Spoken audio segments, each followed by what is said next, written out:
Hi everyone and welcome to SMB TV. Today I am speaking with Stephen Palamara from White Lion Digital. Stephen, thank you so much for your time. I really appreciate you jumping on Zoom with me, and let's have a chat about your business, looking at how and why you got into it, what life was like maybe only 4 months ago, what it's like now, and how you see you and everyone else coming out post-COVID. Thanks, Megan. Thanks for inviting us along. Look, White Lion Digital was formed around about 18 months ago with my partner. We both come from a hospitality background and marketing background. And I suppose what we saw was a need for a lot of the smaller restaurants back 18 months, 2 years ago, to try to take control of their business in regards to online ordering, marketing. A lot of the marketing services provided were at the higher end, which was a bit expensive for the guys at that lower end market. So we were able to come in, I suppose, with our background and tailor a package that suited them to take control of their business. And we work very much on no long-term contracts and also working in relation to a return on investment. Okay. So we don't expect someone to partner with us if they're not seeing a return. So it's pretty much a mutual satisfaction for both of us. If they see the results, they'll continue to employ us as their consultants and vice versa. So it works well for us. Well, that's critical for a small business because cash is what drives profit. Yeah, and I suppose the biggest glaring point for a lot of these guys is knowing their numbers, but also looking back that they've invested a lot of money in purchasing a business or operating a business. And marketing, I think, in a lot of ways has always been seen as an expense, which it really isn't. It's a growth factor. So, you need to have a return on your investment. It's not just let's spend some money and hope we get a return. You need to really work on the basis of generating a return for your investment. They won't buy something without making sure that they can try to make money out of it. So why are they buying their marketing just to lose money? It's not a necessary evil. It needs to be a positive return on their investment. Sure. I absolutely agree with that. Just who is like your standard, not your standard, but what's a typical customer look like to you? Look, our typical customer is probably a standalone location or one or two locations.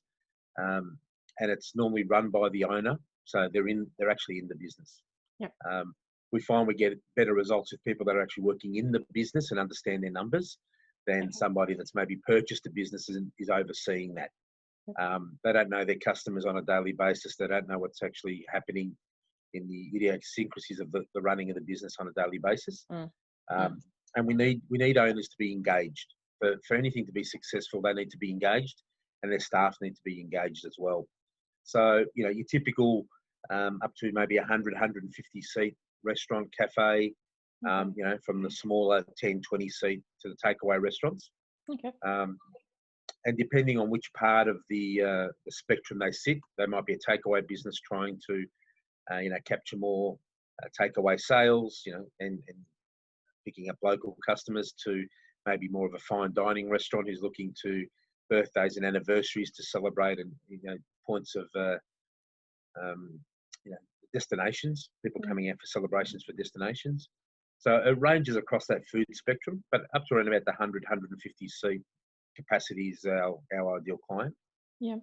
I'm just back on what you said about the owner being engaged. I've always had a philosophy that you can't hand your business over to be managed until you know it better than anyone who's going to manage it. I've seen that and I've done that. I've done it poorly and I've done it well. And it's always when you know it intimately that I think you can kind of loosen the reins a little or put management in, because some people do. They want to build up a chain and they're going to have to go to that model, but you have to know it first. Yeah, and look, I suppose COVID's brought a lot of the owners who are investors back into the business because they've had to come in, spend their time to cover costs, to reduce their expenses. And I think a lot of them have seen that their business isn't operating or wasn't operating at an efficiency level. I think businesses across the board have become very comfortable in the last decade. We haven't had any financial crises since, GFC. This generation of people that are running hospitality businesses are probably weren't involved back then. Yeah. So it's been pretty good for them. They've had a really good time. It's been a good economy. But we noticed probably close to 18 months, 2 years ago when we set up that our clients, our foundation customers were telling us that they were noticing a slide, 3 to 5% in drop in revenue. Okay. So we were starting to work and predict, that there was going to be tougher times in 2019, 2020. It started to slow down. Obviously, nobody knew 2020 was going to be as tough as it is. Yep. But, the trend was there already. Food costs were going up. The cost of labour was going up. The cost of third party, like we're talking just before about Uber, etc. That was taking a significant slice out of businesses. Yep. And as things started tightening, I suppose the good operators were the ones that could look at their numbers, understand their numbers, and work them really hard. And those that were starting to struggle were those that really didn't have an overview of what their cost of goods sold was, how much their delivery partners were doing. So, as we've seen now, and those that have survived, and there's a lot of them that are flourishing right now because they've been able to get a hold of their numbers, or they knew their numbers, and were able to pivot really quickly. Yeah. So, fortunately, I think we've only had one out of our client base that's sort of like put themselves on hold. Okay. Otherwise, there were strategies in place for pretty much all of them to pivot to a takeaway delivery basis. And, majority of them, I'd probably say 85% of them have been really successful at that. That's nice. Generating good revenue, enough to cover their costs and justify it, but also to keep themselves in touch with their customers. Absolutely. It's a big break to be basically out of the market for maybe 8 to 12 weeks in a lot of cases. Yep. So we've seen a lot of businesses that have been able to keep that connection up, and that comes from data. So that's another really deep dive that we take with our clients, is understanding who their customer is and owning their customer. Yep. It's not just Megan buys a coffee this morning, but there's no way of communicating with Megan. And if Megan doesn't come back, how do we find out why, or how do we encourage her to come back? Yep. So a lot of businesses, because they were able to, I suppose, over the period of time, just, have customers walk in, were lucky enough to be full a lot of nights, never really bothered about that, of knowing their customer. But what we did find out that those, and especially our guys, that they all had databases that had been, built over the last 18 months, 2 years.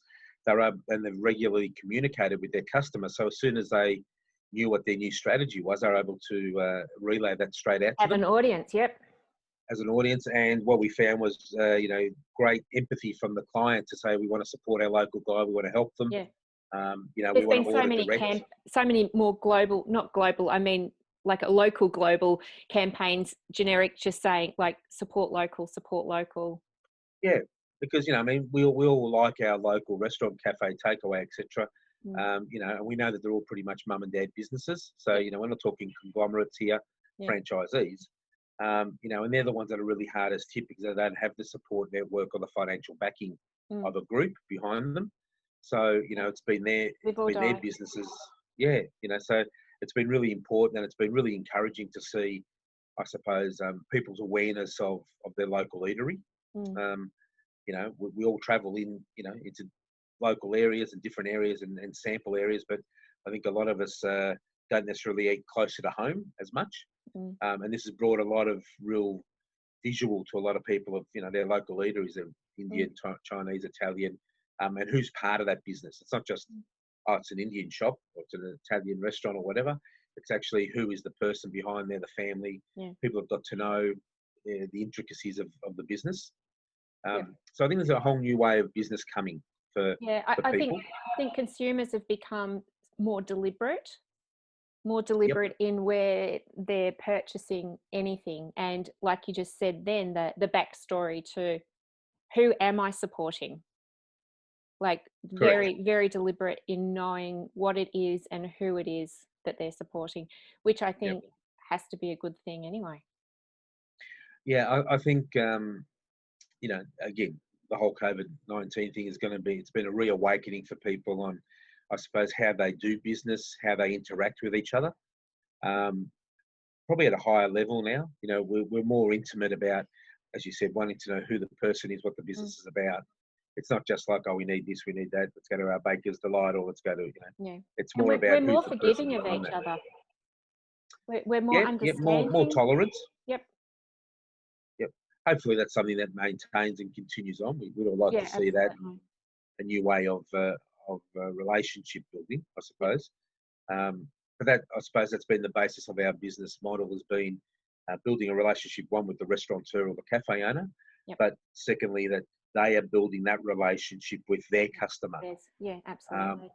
You know, and look, we've seen that. I mean, anecdotal, and you know, in the past, we've seen that those that have built a database of their clients, that's in comparison to, say, goodwill of 30, 40 years ago. You know, my parents had a fruit shop. When they sold that, they're selling the basis of their good regular customer base. Yeah. You know, we used to know pretty much all of them. We didn't have database systems 35 years ago, but you know, you knew everybody by first name, and it was a regular scenario. Nowadays, it's a situation that, as we said before, if you don't have that data, which is really, that's your value, that's your record of your Yep. customer, their average spend, how frequent they come in, that's really what you've got to sell. Yep. You know, so for people that are looking for longer term, you know, options of exiting out of their business with their strategy, say 3 to 5 years, you need to have a good, Something to consistent sell. customer base. Yep. Yep. Understand And be that. able to verify that, justify that. Yep. Especially now, you know, numbers are going to fluctuate dramatically. So, Mm. you know, Yeah, I so was that's really actually important. thinking about that yesterday. I was having another discussion, and I was saying we had a manufacturing business for years, and we thought, what happens when we go to sell the business? And we realized we had nothing to sell, even though we were growing the business and had a great client base, because we were ending up having to sell ourselves. So we had to look and put in processes and procedures that meant the business could run without us. And, you know, and part of that was the data collection and the verification of our clients. And, you know, we had great extensive, it was a medical business, so we had public and private hospitals and aged care facilities all around Australia, but it had to operate independently of us, and the numbers had to do the talking, not us. So I think that's critical. Whatever business it is, that's the same principle. Sure. And I think that, look, it's an interesting thing, you know, when you've got your sole trader, you know, your tradesman, your plumber, electrician, etc. The brand's really built around that person. You know, they may have 1 or 2 employees, but a lot of them are just pretty much small mum and dad businesses with 1 or 2 employees. So when they go to sell the business, really what they're selling is their customer list, because they're not selling themselves. They're not going to be, in most cases, in that business. So if you haven't built a good regular customer list, then really you have nothing to sell. So what you're doing is you buy yourself a job on a daily, weekly basis. The time comes at, you know, 65 years of age to retire. Hopefully you've put enough away in superannuation, but you're not really sitting there saying, great, this is my payday, I'm selling my business, unless you've got an asset there. And that, again, be that restaurants, be it takeaway, tradies, etc. You need to build that customer list, but then also show that you can monetize that as well. Verify that. Yeah, no, absolutely. All right, so let's just pause there for a sec and take me back 2 years ago when you and your partner were deciding or kind of starting the discussion. What did that look like? How long did it take you from leaving whatever you were doing to transition? What were you thinking about cash flow and supporting yourselves? So my history's been in small business, either operating and running businesses, hotels, from restaurants, and that from a younger age. I went back mid through my life and when I got my master's when I was married with 3 children and you know, doing that all at under 9 years of age or something, and felt that unless I educated myself, there wasn't the opportunity for me to really, you know, grow down the track. So on that basis, I've always been involved in sales and marketing. Came to a point around about 18 months, 2 years ago, where Lazar, my business partner, was working for a group, one of the booking services, so Quandu, for restaurant bookings, and I was working for a group called Shopper Docket, which was doing marketing and promotions on the back of the supermarket receipts. We came together with a mutual client, and we were sitting there and discussing something, and we started realising that, you know, our business synergies were very similar, and we were both aiming to achieve the same scenario, that we were aiming to build these businesses up into not just a little small business, but, you know, a decent thriving business.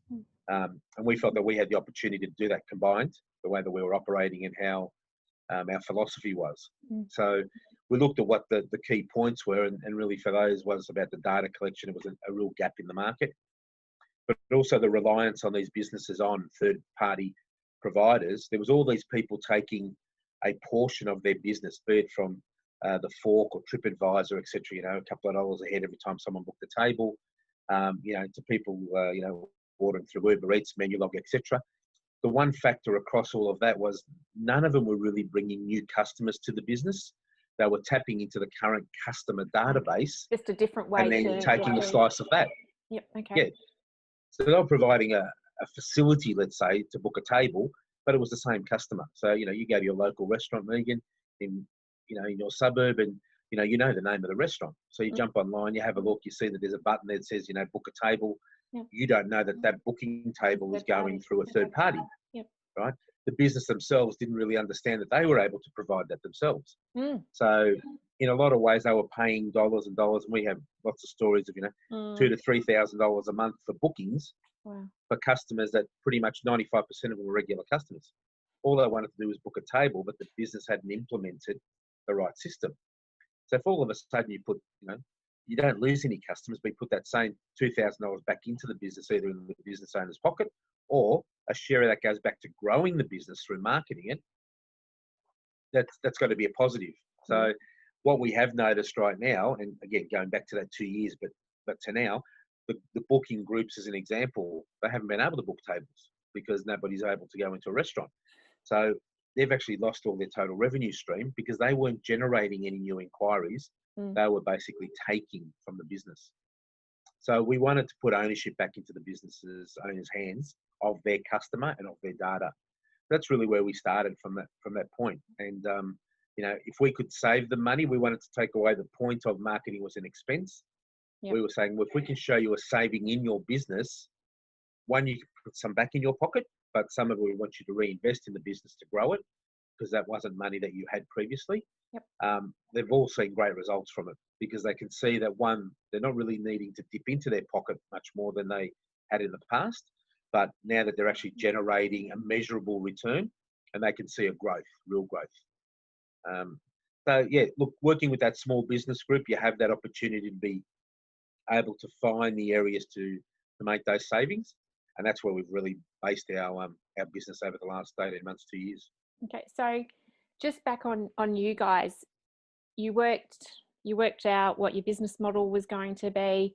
Yep. What about thinking, how did you project or plan for customer uptake, or did you know through what you had been doing what your charge out could be? Like, how were you looking at sales kind of projections? Sure. So I suppose what we looked at initially was that, we need to build some credibility in the marketplace. Yep. We're not able to compete at a higher level with some of the other guys.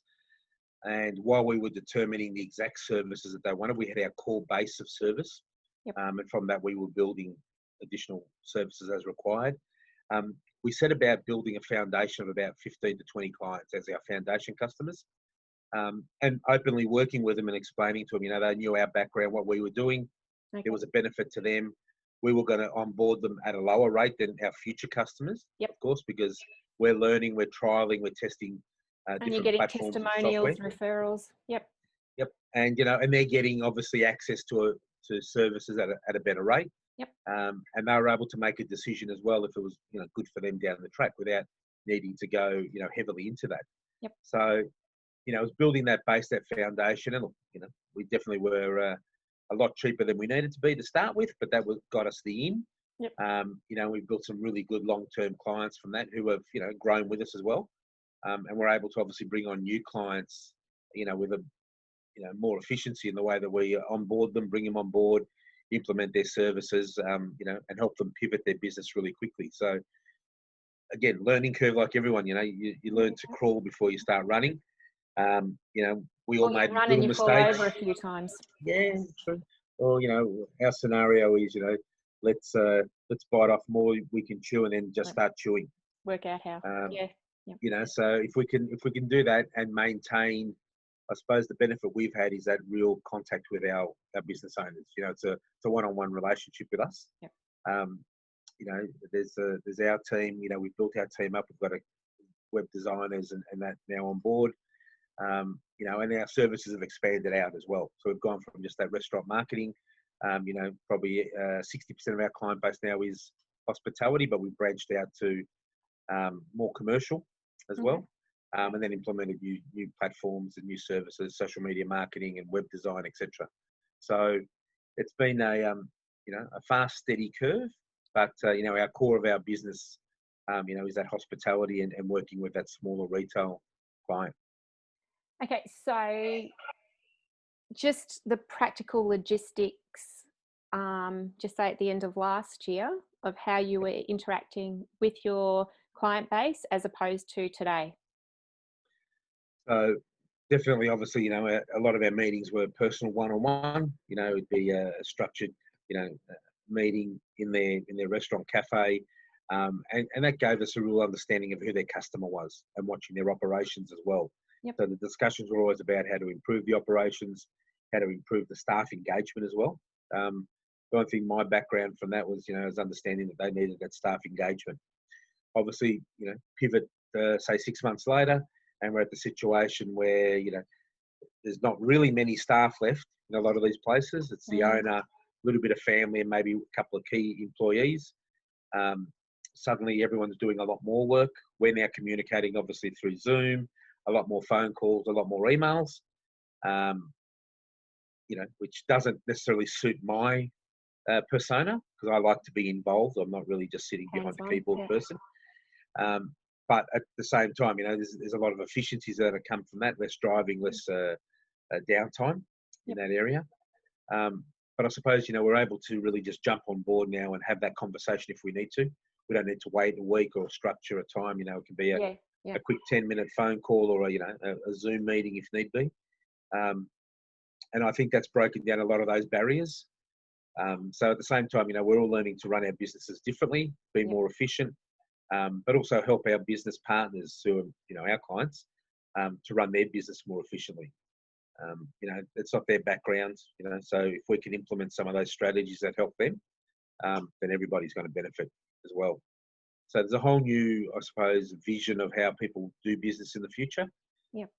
It's been a challenging time now, and as I said before, probably about 85% of them have pivoted really well. There's still a few that struggle. Technology is an issue, and also if you've got language barriers, so that creates a bit of an issue as well moving forward, I suppose. So I guess if you're in hospitality, you've got someone who is, random example, selling Turkish food and English isn't their first language. Is that what you? Yep.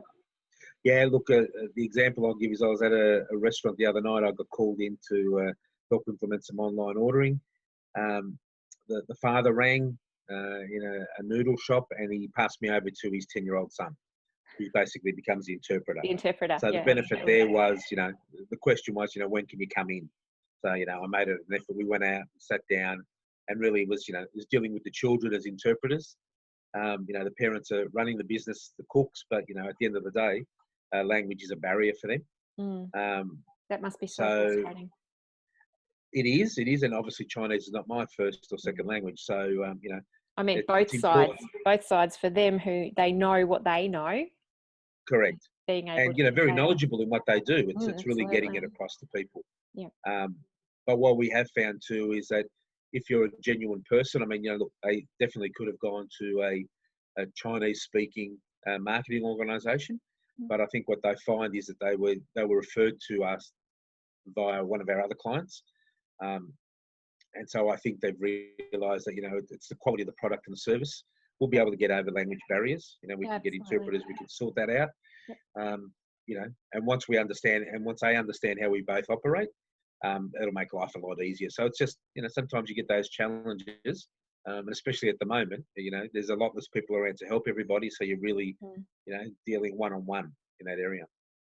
And do you find, I guess, now, like social media, it's such an extension, but you did mention some reluctance to technology. So do you mean like the online ordering, having a social media presence? Where you see stumbling blocks, what are they? Yeah, I think definitely the move to technology. So as we've seen, there's been the massive push to online ordering and communicating online, contactless, delivery technology, all that type of scenario. A lot of the smaller businesses haven't invested in any web design or any websites. A lot of them will have a basic site that they may have picked up as part of some subscription, but the issue there is they all go, oh, I've got a web page or I've got a Facebook page, but there's no engagement with their customers. There's no communication with their customer. So it's like having, a shop front with nobody coming in. That's realistically how it was set up.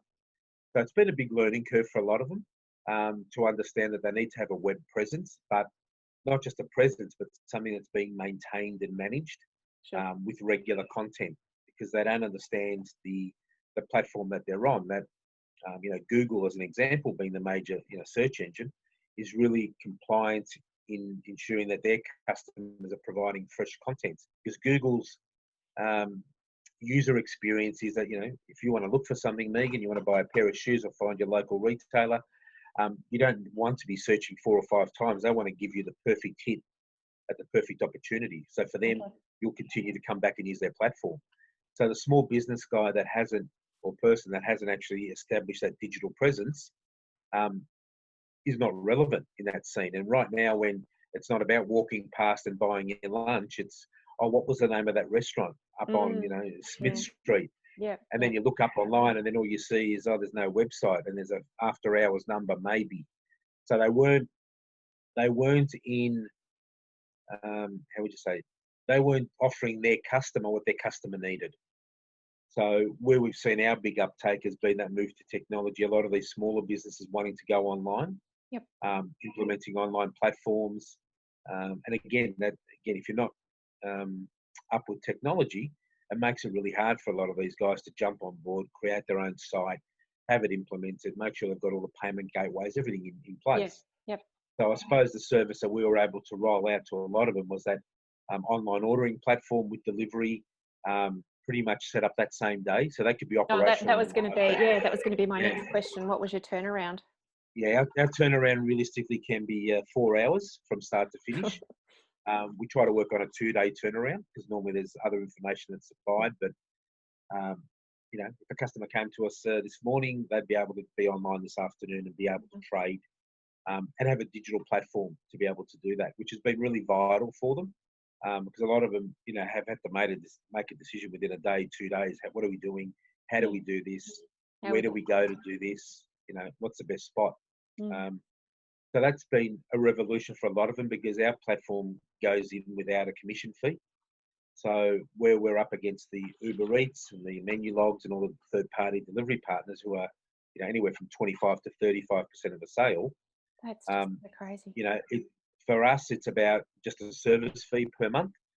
So for the customer, they can generate as much business as they like and their margins are not eroded. So, if we do $1,000 or we do $10,000, we're not paying any more for my service.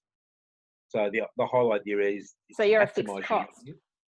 A fixed cost. We run a monthly fee for the platform and that's it. So it doesn't matter if, as I said, if they're doing 10,000, 50,000 a month, they're not losing 35% of that, which is dramatic.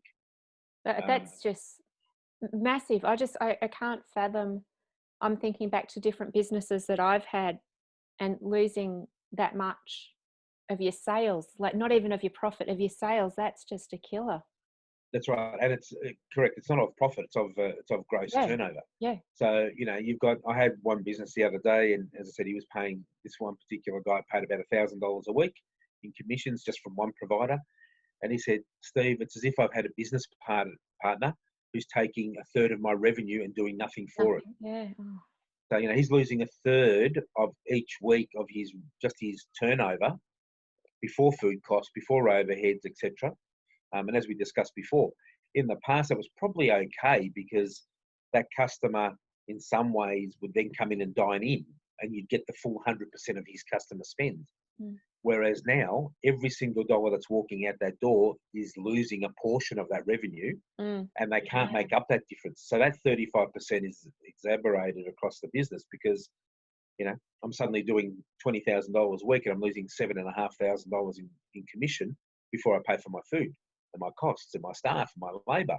Mm. And that's now becoming a glaring issue, which has seen us, receiving inquiries from all over the place. From, they know they can't remove them from their business because customers are now entrenched in a way of ordering as well. Yeah. But Yeah. as we suggest to them, it's a progressive thing to move them across.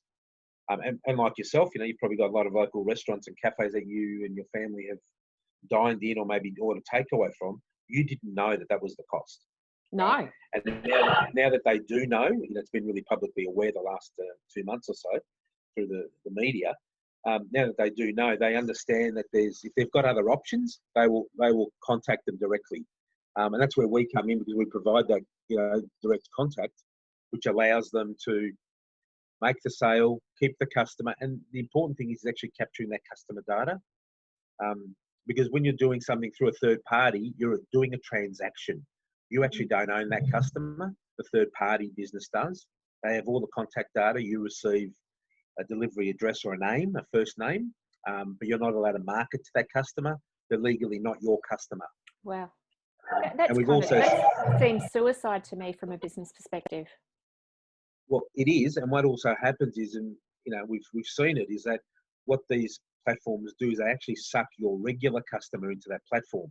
So where that guy used to come and pick up his $50 worth of pizzas from you, hand over $50, and that was your money, he's now going, I'll order from Uber or Menulog or Deliveroo or DoorDash.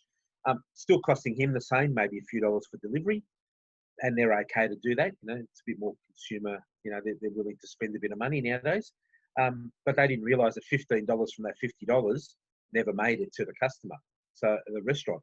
So all of a sudden, they've seen an increase in sales per se, in transactions, but their revenue hasn't increased. So they're actually working harder for the same money, serving more people. But they're losing more of their own customers into this vortex of the third-party providers. So right now, when they needed to get back to their customers and say, hey, listen, we're open, come and support us, they had no one to talk to because they don't have a customer. They do a transaction, right? Wow. And I had no idea. They've now realised scary. that. Yeah, well, I think the customer definitely never knew that. I know a lot of my friends, when we used to talk about it, they go, let's order Uber. I go, no, let's go pick it up.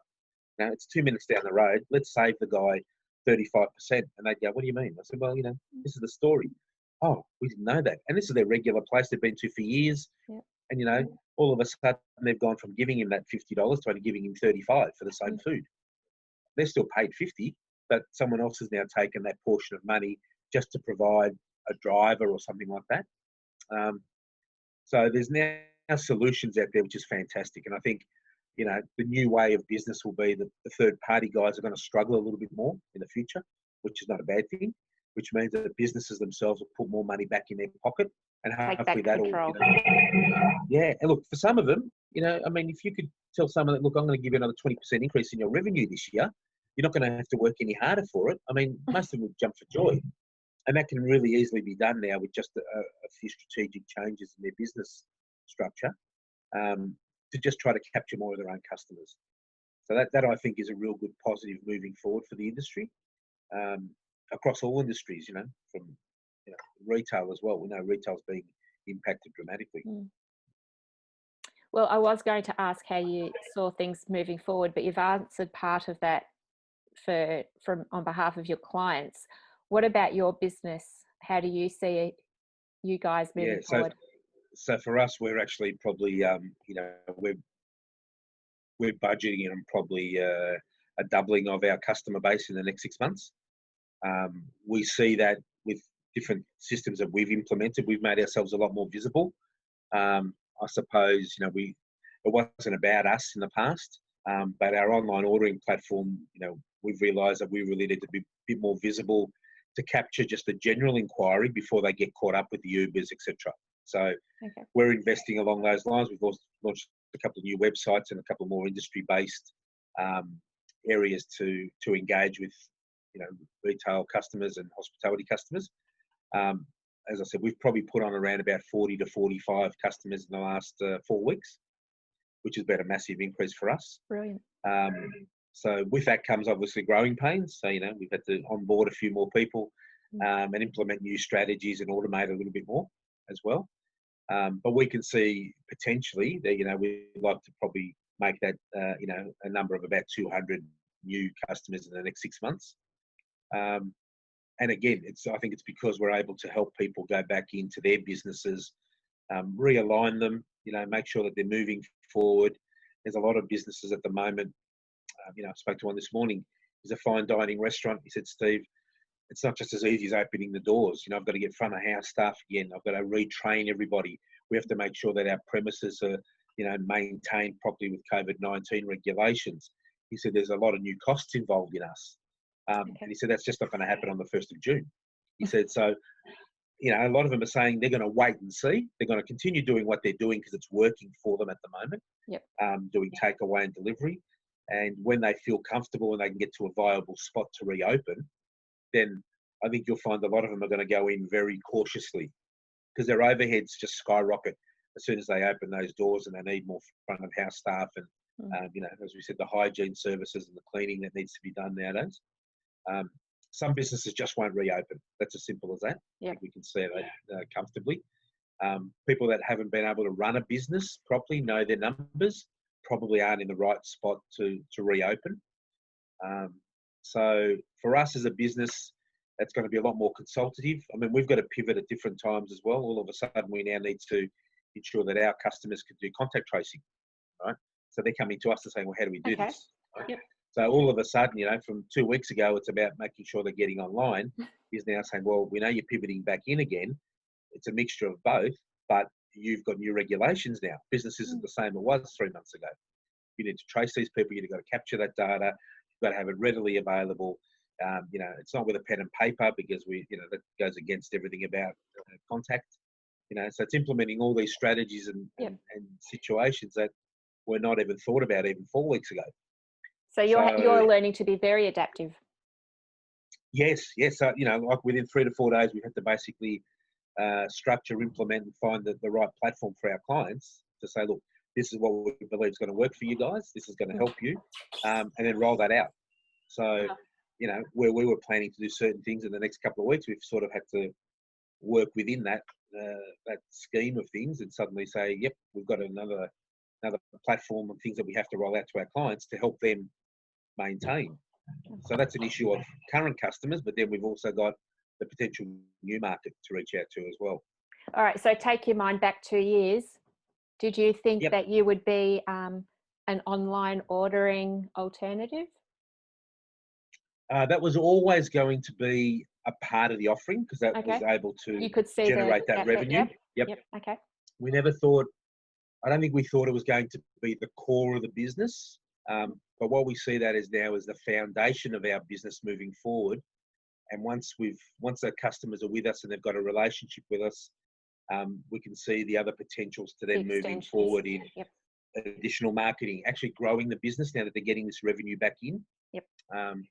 So it's almost like we've gone back to restarting our business along the lines of, well, this is where we're heading.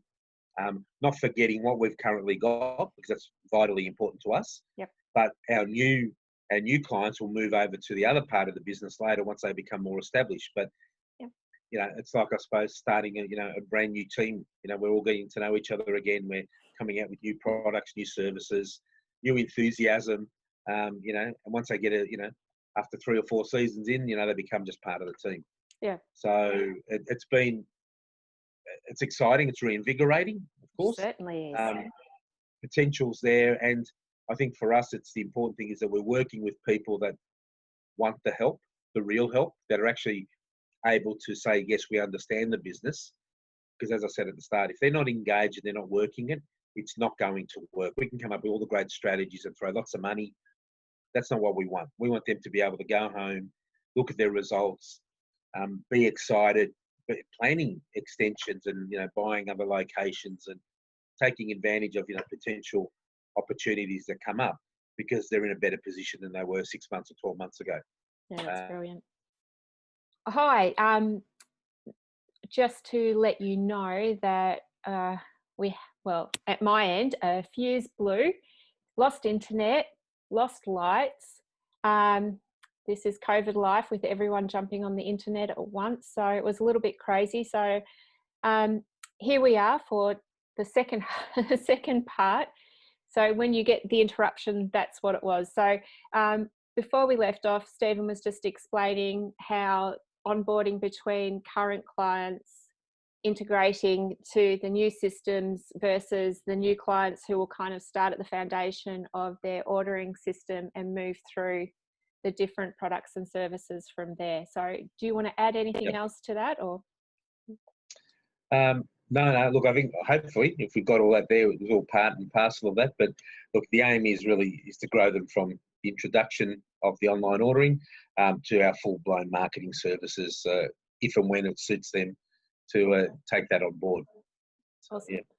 All right, so the question that I was thinking about while I was madly trying to get fuses put back in and the internet back up and running was your business has been quite localized. Like you've mentioned that you're a hands-on person and you like to go out and meet and greet, and I imagine that will, if that's your personality, that's something that you're never going to let go of. But with the menu ordering and being online, and you now, like everyone else, having to adapt to virtual work, do you see that moving forward you can kind of take that and expand basically anywhere that you want it to go? Yeah, definitely. So I mean, obviously the opportunity for us is because we're an online business, realistically, in regards to this, we can go state, international, overseas, etc. So I mean, our growth plans are that we're linking up, to capture business in other states, and we've also got some overseas guys that we do work with that we provide some consulting work to. Obviously, the Aussie dollar has a positive and a negative impact on dealing overseas. Yep. But as you know, with overseas dealings, timing is an issue as well. So initially, our next steps to grow the business is to implement our national strategy, because a lot of our businesses do have obviously referrals into other states, other territories. Yep. So that's something that we can definitely upscale pretty quickly as well. We've got one or two that we're talking to already interstate. So, it's just a natural progression of moving from here. Yeah, perfect. Perfect. So again, I'm just talking about the business of business. With your expansion, and you've said you've had to onboard, are you doing that as staff? Are you doing that as contractors coming in? How are you handling your expansion? Yeah, so initially we want to gauge where the workload is as things keep moving very quickly. So we're going, we're moving from maybe using more web designing in our team to now maybe implementing more sales. So what we're looking for obviously is that we're going to be needing to put boots on the ground as well. Okay. So we're probably going to be looking for one or two staff to maintain and manage our clients as well. Physically, we can't have that personal involvement with every single one of them on a regular basis. So that's where it comes across to, onboarding someone who's as a business development manager type of scenario, or a customer support area. That'll be here, that'll be managed, that they can go visit clients, have that face-to-face as well. That's still something that we're going to be, strongly promoting. So I see that was one of our unique selling propositions. We're not just faceless people on the internet. And that's where I find, a lot of the people that we have dealt with in the past, that's been one of their negative outcomes of dealing with marketing or digital marketing businesses online. They don't have that personal connection. So everything's transactional. We're not transactional. You're relational.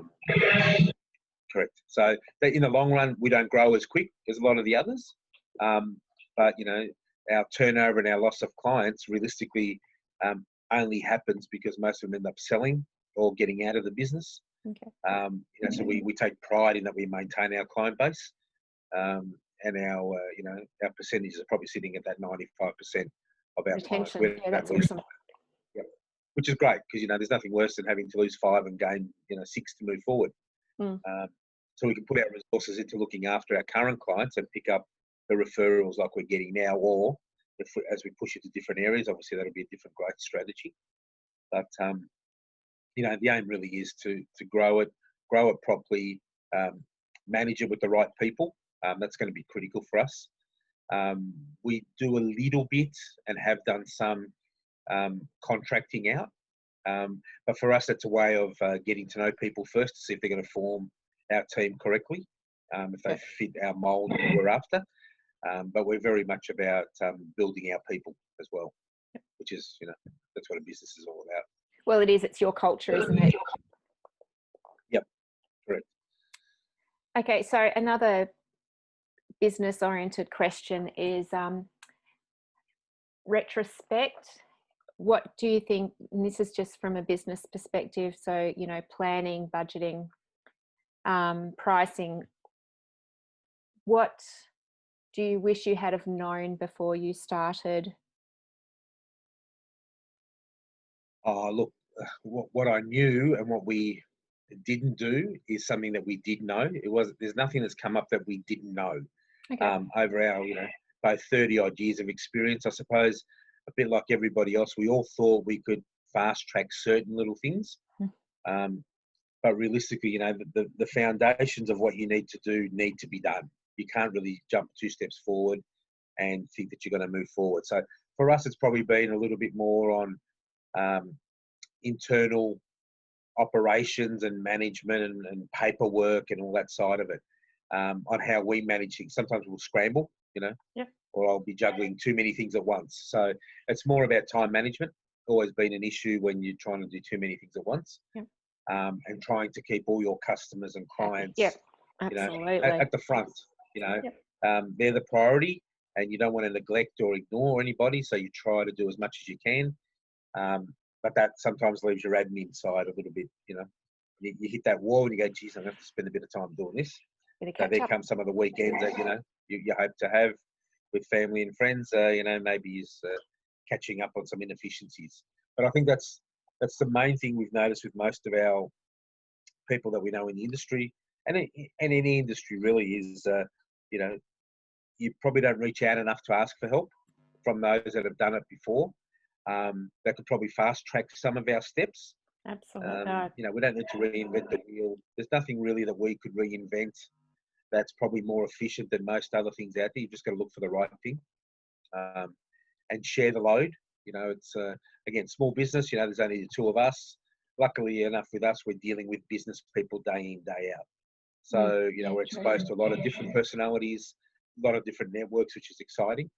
And you don't know which rabbit hole sometimes you go down from meeting one person to introducing you to another group, chain, etc. So there's always an exciting turn at every corner. It's just making sure that you're a little bit of a chameleon, that you can manage yourself in every environment that you're in. Be who you have to be. Yeah. So strategy-wise, I think with most people, it's just probably failing to plan properly. And that's all it is. Is writing it down. We're very much about writing down our steps and our strategies. But every now and again, there's a few gaps that we seem to miss. So we just need to be even more efficient in what we do. Yeah, I think you touched on something as well, and that's speaking to other people. And it doesn't have to be someone who's run a digital marketing business. Business is, and that's what I'm trying to get across with this series, is that business is business. We all have our niches that we're selling into, but the business of business, like so many things that you've said today about restaurants, I'm relating to from a manufacturing background, knowing my cost of goods, knowing what my material, my labor cost, my overhead cost is. So, I haven't had a restaurant, but straight away it resonates what's happening. And I think that's a huge key. And one of my hopes out of this is that people listening to your story and other people's story can get a takeaway for, there you go, play on words, for their own business. It doesn't have to be the exact same business, because we've all got skills and we're all coming up against the same brick walls sometimes. And if someone's gone ahead before me and knows how to get through, I'd much rather find that out through them than me have to do it. Well, and exactly right. And I think, the age-old scenario, as being in sales from basically 18, listening to many, motivational speakers, etc. as long as you're learning and taking away something from everything you're doing, which you can implement in your business, and then you can then pay it forward by helping somebody else, the business world will be a better place. Everybody will be able to coexist, help each other. We've all got different specialties. We've all got different ways of doing things. There'd be ways that you do things, Megan, that I could go, gee, that'd be great, and vice versa. So if everybody can take something away, then, it's not just about manufacturing or restaurants or tradies, etc. There's the fundamentals, probably 70 to 80% of running that business is the same across all of them. It's at 20 to 25% of your industry that you need to have that knowledge. That's unique about it. But, the basics of running your systems, implementing systems, admin, accounting, finance and all that stuff, it's all the same. Doesn't matter. Still got to issue invoices, all that scenario. Chase money. But, you've got, if how you add to that can add to other people's businesses, that's where I think you build your long-term networks, because people see that it's not just about you working with them or taking. Everyone's giving a little bit. So again, that gets back to team sports mentality. I think if you think of working in a team sport environment, the synergies of that with business obviously is massive. When you're working with people, that everybody's got a different skill, and it's working together. It's not one person dominating. And, that dominant, as we all see in a lot of businesses, can progress a business dramatically forward. But then, like we said before, if that person's no longer there, that business can't survive because there's no foundation to that business. So it's not the roof of the house, it's the concrete slab that you build. That's really the most important thing. All right. So to finish off, what advice do you have to someone who is contemplating starting their own business in whatever niche that is? So the biggest thing I find, which just does my head in totally, right? They will buy or invest in a business. They think it's a fantastic idea, but very few of them plan for the first 6, 12 and 3 years of their business. They do not implement marketing plans, strategic business plans, accounting plans, finance plans. They jump in the business, go, we're going to make money from this. But, you can't unless the amount of, none of my guys that ever walk into, very few, probably 1% out of them will say, I've got a strategic marketing plan. They'll go, oh, yep, well, I've seen this guy does this on Facebook. I see this guy's done this. I've heard Instagram's really good. Local newspaper's great. Oh, should I just drop off some flyers? All fantastic, but where does it fit in your scope of your business? And how do you finance that? They'll invest $300,000 in a business, but not allocate any money towards marketing that business, expect to open the door and think a business is going to come in. So I think for all, and the one thing I learned as a junior was always the basics in doing business at uni was to do your business setup from scratch. Because at the end of the day, it doesn't matter what your passion is. If the numbers don't stack up, the numbers don't stack up. So you got to do your business plan, then do a marketing plan, and say, right, can I finance this? Can I run this business for 3 months or 3 years without revenue? Because I'm buying a job, basically. Yes. And, everybody wants to be a barista. They think they can. Fantastic. Most of them don't last 12 months. Right? Yeah, I think that's the big thing is that so many people go in just buying themselves a job. And how do you get from there to it actually being a business? I wouldn't do open heart surgery unless I went to uni for 8 years, etc. Right? So what makes me think I could open the shop up tomorrow and be an electrician or a plumber? Already trade at all. Move me into manufacturing, I'd have no idea, to be honest, on running a manufacturing business in that industry. I know the basics of business, but not that particular industry. So, educate yourself, surround yourself with the right people, and have the systems and plan in place. Then running the product will be easy. The business, they'll have no stress with that. If you got the foundation, that's usually their passion, the passion part. Yep. And that's something that you can't teach, but you can teach the fundamentals of establishing a business. With the right strategies and plans, and get the right advisors around you as well. It's make sure you've got the right legal people, the right accounting and finance people around you.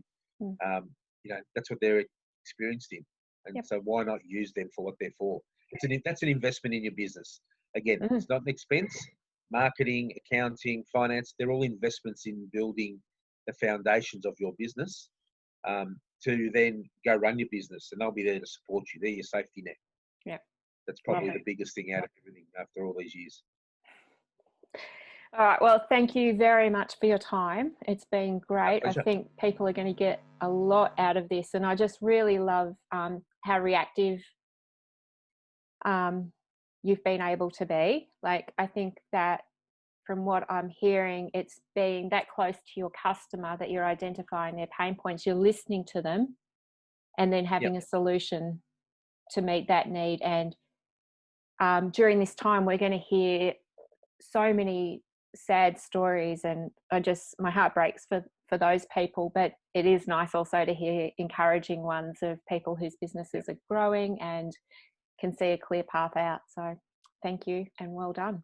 Hopefully, Megan, this has helped again, and people have taken something away from this, to allow them to grow their business. And I look forward to seeing the series and learning from your other guests and speakers as well.